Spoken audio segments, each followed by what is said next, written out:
Hi guys, good morning. सकाळी उठले, अभ्यासाला बसले, तर कालच्या पेपरचं खूप जास्त टेन्शन आलं होतं. कारण रोज एवढा अभ्यास करूनही पेपर काही खराबच. मग उठले, थोडंसं बाहेर पाहिलं, तर वातावरण खरंच खूप छान झालं होतं. म्हणून म्हटलं चला थोडासा त्याच्यासोबत चहा एन्जॉय केला आणि रेडी झाले आणि ड्युटीला गेले.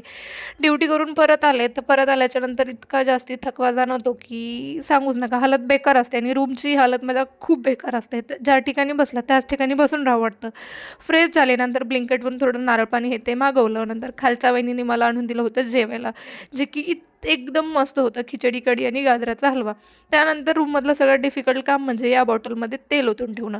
रूमवर जर राहत असाल तर तुम्हाला माहितीच आहे, बॅचलरची लाईफ ही सगळीच जुगाडूच असते. त्याच्यानंतर रूम पार्टनरनं आणला होता त्याच्या घरून खूप मोठा सांबार. तर म्हटलं चला आज सांबार वडीच बनवूया. तीच बनवत होती, मी तिला हेल्प म्हणून बाजूला थांबले होते. आमचं असं काहीतरी असतं न्यू न्यू रेसिपीज ट्राय करणं. मग काय तिनं अशी छान फिलिंग बनवली होती. त्यानंतर त्याच्यामध्ये भरण्याचं काम मी करत होते. असंच हसत खेळत आम्ही सांबार वडी बनवत होतो. पहिला ट्राय पण खरंच खूप छान झाली होती. चला मी एन्जॉय करते सांबार वडी. तुम्ही व्लॉगला सबस्क्राईब करा.